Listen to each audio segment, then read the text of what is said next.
Hey everybody, Talon here, and I just finished building this new workbench for my office, and it got me thinking, what makes a good, solid gunsmithing workbench?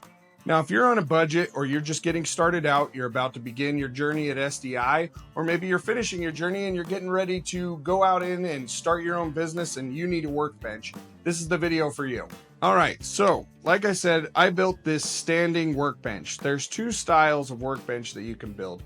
My desk over here is at a desk height, meaning I can sit at a chair and sit down and work on things, or this is a standing height or maybe a bar stool height workbench.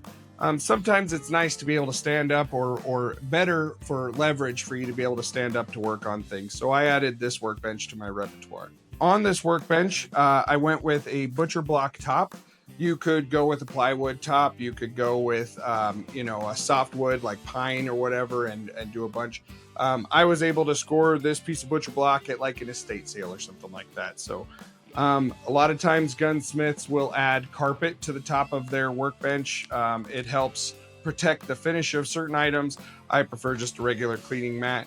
I think it's a cleaner look and you don't lose the little springs and screws into the carpet. I added a shelf down here so that I could add things for me to work on. And obviously I made a bench top vise. Mounting points, I have 3 different mounting points that I can move my vise around to. What makes a good workbench? Number one, you got to have something that you can really wrench down on stuff for. Unless you're just doing cleaning or basic assembly, there's going to be times, especially on like an AR, when you're torquing down an AR barrel nut or something like that, where you're going to want to be able to put some weight on it. This particular bench I made out of steel and hardwood, so it is very heavy. However, it is on locking casters, but I can put as much pressure down on it as I want to, based on what my vise will handle. You want something that's not going to mar up firearms.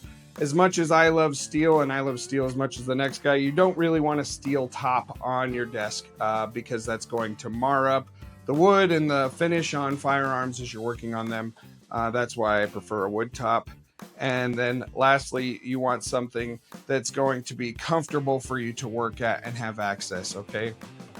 Some accessories you might like is pegboard. You can see in all of my original videos that I did with SDI, I had a white pegboard, just the cheap pegboard you can pick up at Lowe's, that I hung all my tools up. Now I have these are called wall control. They're a wall control panel that allows me to hang all my tools very easily accessible, be able to access my rotary tool, be able to access anything that I need to grab quick, fast, and in a hurry.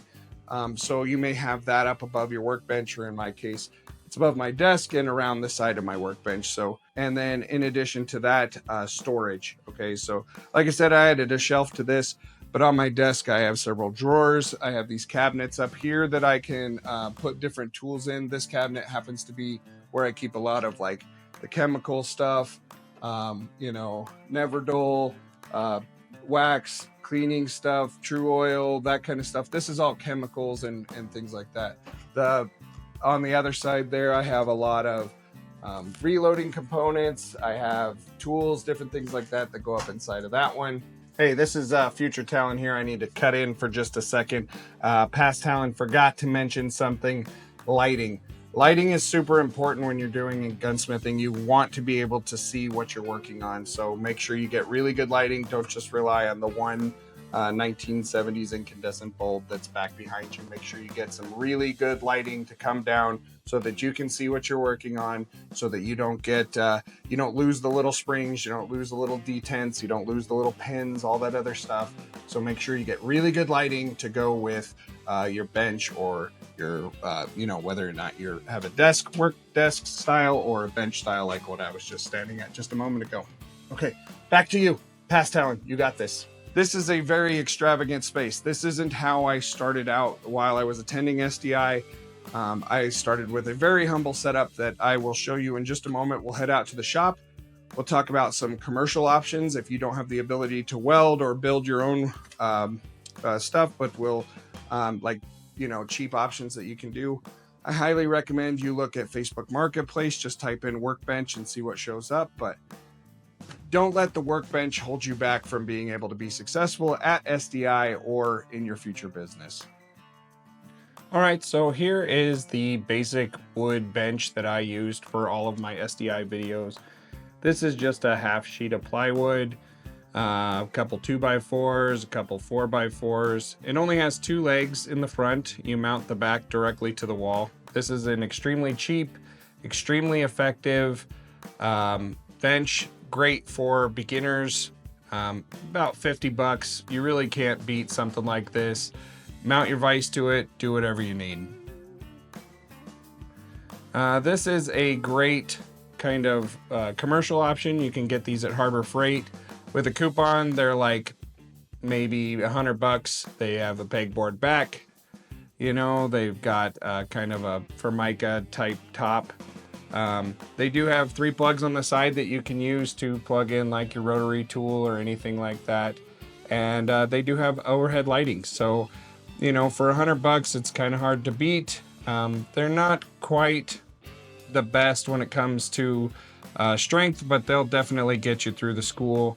And then here's the bench that I built that we were going over before. So this is made entirely out of steel. It has a butcher board top and an extra shelf. It's on casters. Right there, you know, you can lock the casters. It's got 3 spots to mount the vise, so you can move the vise to the middle or to the left or to the right, or mount multiple vices if you need to. Overall, this thing is super heavy duty. It's 1.5-inch square tube, you know, all welded. You know, it'll handle any kind of torque or anything that I put it through. All right, so there you have it. That is what kind of the down and dirty basics of a workbench for a gunsmith's office. Whether you go with the standing height or you go with the bench or the desk height, it's really up to you. Just make sure that whatever you get works for you in your situation and in your location. Don't let the workbench hold you back from being successful at SDI. And if you want to know more about this or any other subject that has to do with firearms technology, make sure you check out sdi.edu.